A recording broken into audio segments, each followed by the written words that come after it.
Friends, அப்புறம் என்னோட தங்கச்சிங்களுக்கும் நான் தான் உங்கள் டெய்லர் ப்ரோ பேசுகிறேன். என்னோட சேனலை விரும்பி பார்க்குற எல்லாருக்கும் என்னோட வணக்கம். இன்றைக்கி நம்ம வீடியோவில் ஒரு ஃப்ரண்ட்டு கப் சைஸ் வந்து எந்த மாதிரி ஸ்டிச் பண்ணால் கரெக்டாக இருக்குங்கிற மாதிரி ஒரு வீடியோ போட போகிறேன்.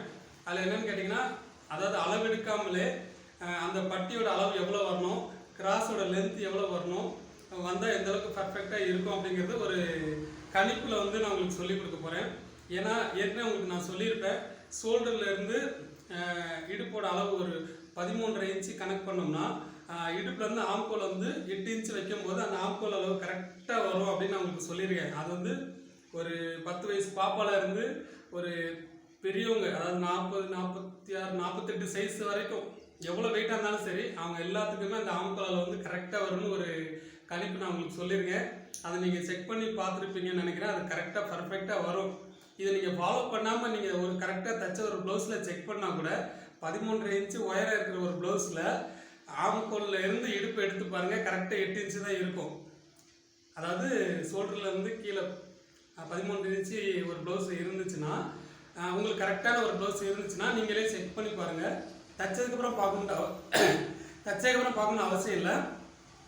உங்களோட ரெடி பண்ணி வச்சுருக்க ப்ளவுஸில் இல்லை வேறு யாரும் தைச்சி கொடுத்த ப்ளவுஸில் கூட நீங்கள் பாருங்கள், அந்த ஆம்கோலில் இருந்து இடுப்போட அளவு 8 இன்ச்சு தான் இருக்கும். அதுதான் கரெக்டான கணக்கு. அதே மாதிரி தான் கிராஸோட லென்த்து வந்து 13.5 இன்ச்சு கணக்கு வச்சிங்கன்னா, கீழே பட்டியோட அளவு வந்து 3 இன்ச்சு, அதாவது கீழே வைக்கிறோம் அந்த பட்டியோட அளவு வந்து 3 இன்ச்சு இருந்தால் போதும். உங்களுக்கு அந்த 13.5 இன்ச்சு தைக்கிறோம் இல்லையா, ஒரு ப்ளவுஸ் தைக்கிறோம் இல்லையா, அதோட அளவு வந்து கரெக்டாக உட்காரும். அந்த பெல்ட் கரெக்டாக உட்காரும். கிராஸ் மேலே ஏறியும் பிடிக்காது, கீழே இறங்கவும் செய்யாது. இதுதான் கரெக்டு. நான் ப்ளவுஸில் வந்து அளவு எடுக்காமலே ஒரு இன்னரோட அளவு வச்சு ஒரு ப்ளவுஸ் தைக்கிறோம் சொன்னோம்னா, அது இந்த மாதிரி ஃபாலோ பண்ணோம்னா அவங்களோட உடம்பு வந்து கரெக்டாக ஃபிட்டாக இருக்கும். நீங்கள் அளவு எடுக்காமலே ஒரு ப்ளவுஸ் தைக்கலாம். நான் இன்னும் நிறைய மெத்தட் சொல்லும்போது நீங்கள் அளவு எடுக்கிறதே மறந்துடுவீங்க. ஒருத்தவங்களை பார்த்தோன்னே தைக்கக்கூடிய அளவுக்கு நான் உங்களுக்கு பழக்கி கொடுத்துருவேன். கண்டிப்பாக அதுக்கு நான் கேரண்டி. ஏற்கனவே ஒன்று சொல்லியிருக்கேன், ஒரு மெத்தடு சொல்லியிருக்கேன், இது 2வது மெத்தடு. நான் சொல்கிற பூரா ஃபாலோ பண்ணிகிட்டே வந்துட்டிங்கன்னா உங்களுக்கு அளவே வேண்டியது கிடையாது. ஆளை பார்த்தோன்னே உங்களால் கண்டிப்பாக ஒரு ப்ளவுஸ் தைக்க முடியும். அப்புறம் அந்த ஃப்ரண்ட்டோட டாட் பிடிக்கிறதெல்லாம் சொல்லியிருக்கேன் இல்லையா, இப்போ நான் தைக்கும்போது உங்களுக்கு ஒன்றுனா சொல்கிறேன், அதை நீங்கள் ஃபாலோ பண்ணிக்கிட்டே வாங்க.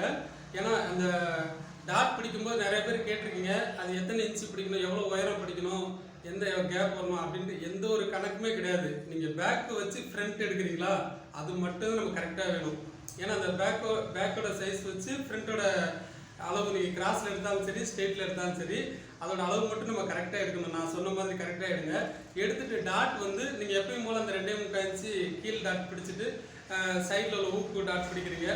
அது வந்து நீங்கள் எப்பயும் போல் சென்டராக பிடிக்க போகிறீங்க, கொஞ்சம் மைல்டாக மேலே பார்த்து பிடிக்க போகிறீங்க. அவ்வளோதான், வேறு ஒன்றும் கிடையாது. இந்த 2 டாட்டும் கனெக்ட் பண்ணி 3ஆவது டாட் பிடிக்க போகிறீங்க.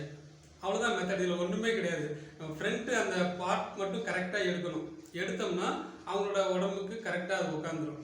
இங்கே டாட்டுக்கெல்லாம் ஒன்றும் ரொம்ப பர்ஃபெக்டாக அளவு எடுக்கணும்னு அவசியமே கிடையாது.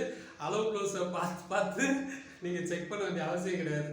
அடுத்து உங்களுக்கு ஒரு ஸ்லீவ் எப்படி தைக்கணும், அது மாதிரி அந்த ப்ளவுஸில் வந்து ஃபுல்லாமே ஒரு ஈஸியான மெத்தடில் நான் உங்களுக்கு கண்டிப்பாக சொல்லி காட்டுவேன். நீங்கள் அடுத்தடுத்த வீடியோ தொடர்ந்து பாருங்கள், ஃபுல்லாக பாருங்கள். பண்ணிவிட்டு நீங்கள் அதை ஃபாலோ பண்ணிகிட்டே வந்தீங்கன்னா ரொம்ப ஈஸியாக இருக்கும்.